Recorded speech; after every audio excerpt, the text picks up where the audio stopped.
जम्मू कश्मीर के उधमपुर से विधायक हैं बीजेपी के आरएस पठानिया। उन्होंने आज एक विवादित बयान दिया है, खासतौर पर एयरफोर्स को लेकर। उन्होंने कहा कि जब ऑपरेशन सिंदूर चल रहा था तब ये लोग सो रहे थे। इस तरह के बयान आए हैं तो इस पर हंगामा भी हो रहा है। हमारे साथ कांग्रेस के नेता, एआईसीसी के सेक्रेटरी हैं, एनएसयूआई के प्रेसिडेंट भी रहे हैं और जम्मू कश्मीर में चुनाव भी लड़ा है, नीरज कुंदन जी हैं। नीरज जी, ये जो जिस तरीके का बयान सामने आया है, इसको लेकर आपका क्या कहना है? देखिए, सबसे पहले तो ये बड़ा ही शर्मनाक बयान है और इसकी जितनी निंदा करी जाए उतनी कम है। और इस तरीके से कहना कि हमारे जवानों के लिए, एयरफोर्स के लिए, कि वो जब कुछ यहाँ पे कुछ हुआ तो वो सोए हुए थे। और ये मुझे लगता है कि भारतीय जनता पार्टी के किसी नेता का कोई पहला बयान नहीं है। अगर आप देखें तो सबसे पहले हमारी बहन के लिए, जिसने हमारा सर से सीना जो है चौड़ा किया, उसके लिए बोला गया कि हमने जो है आतंकवादी की बहन को भेजकर जो है पाकिस्तान को चने चबाए। एक तरफ बोला जाता है कि जो भारतीय सेना जो है वो मोदी जी के आगे मतलब चरण में आगे नीचे बैठी हुई है। तो मुझे लगता है कि बजाय इसके कि हम अपनी सेना को आगे रखें, उनको हम गौरवशाली फील कराएं।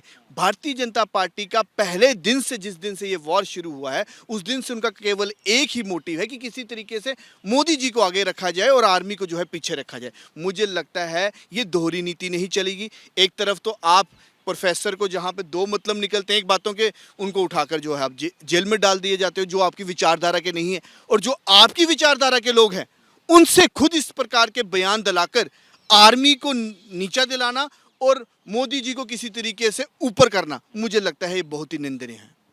एक तरफ बीजेपी आप पर आरोप लगाती है कि राहुल गांधी फौज पर सवाल उठा रहे हैं कि कितने विमान गिरे, दूसरी तरफ इस तरह के बयानों का आना, क्या लगता है कि एक तरीके से पॉलिटिकल लड़ाई ज़्यादा बन गई है अब एक दूसरे की? देखिए, कोई बिल्कुल राजनीतिक नहीं है। अगर आप इस पूरे प्रकरण को देखें, पहले दिन से, जिस दिन ये वॉर शुरू हुई, कांग्रेस पार्टी हमेशा जो है सरकार के साथ खड़ी रही।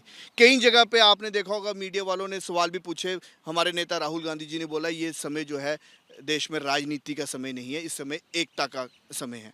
तो मुझे नहीं लगता ये केवल और केवल अगर राजनीति करी है तो भारतीय जनता पार्टी करी है। मुझे बताइए आज मोदी जी की फोटो बड़ी और होर्डिंग्स में आर्मी की फोटो जो है बिल्कुल गायब है, तो क्या आप इसे राजनीति नहीं करेंगे? तो ये राजनीति कौन कर रहा है? ये राजनीति सामने सामने दर्शा रहा है कि भारतीय जनता पार्टी कर रही है। देश के रक्षा मंत्री राजनाथ सिंह का एक बड़ा बयान आया। उन्होंने कहा कि पीओके में रहने वाले इस देश का ही हिस्सा हैं, एक दिन साथ रहेंगे। और पीओके के लेकर आप लोग तब भी ये कह रहे थे कि जब ऑपरेशन सिंदूर चल रहा था तो उसे एकदम से सीज फायर पर नहीं जाना चाहिए था, ये मौका था पीओके के हासिल करने का। लेकिन अब जो बयान आया राजनाथ सिंह का, उसको आप किस तरीके से? बिल्कुल, देखिए, भारतीय सेना का जब मसला हो, जब देश की एकता का मसला हो, तब कांग्रेस पार्टी जो है, विपक्ष का जो एक मतलब रोल रहता है, हम उनके साथ खड़े हैं। लेकिन हम राजनाथ सिंह जी को केवल एक निवेदन आपके चैनल से करना चाहेंगे कि अगली बारी जब कभी जंग में जाएं तो कम से कम इस देश को सुनिश्चित करके जाएं, एफिडेविट में लिख कर दें कि कहीं फिर से जो है ट्रम्प का कहीं ट्वीट आ जाए तो अब आधे में जो है जंग ना छोड़ कर आए। ये केवल जो है वो देश के आगे सुनिश्चित करें। बाकी कोई भी देश हित में जो भी कोई भारतीय जनता पार्टी अगर काम कोई करती है तो उसमें तो कांग्रेस पार्टी जो है हमेशा उनके साथ खड़ी रही है। बातचीत के लिए कैमरामैन मेहरबान सिंह के साथ Deepak Singh Rawat, ABP news, Delhi. For exclusive and insightful videos, subscribe to our new channel ABP Live Premium.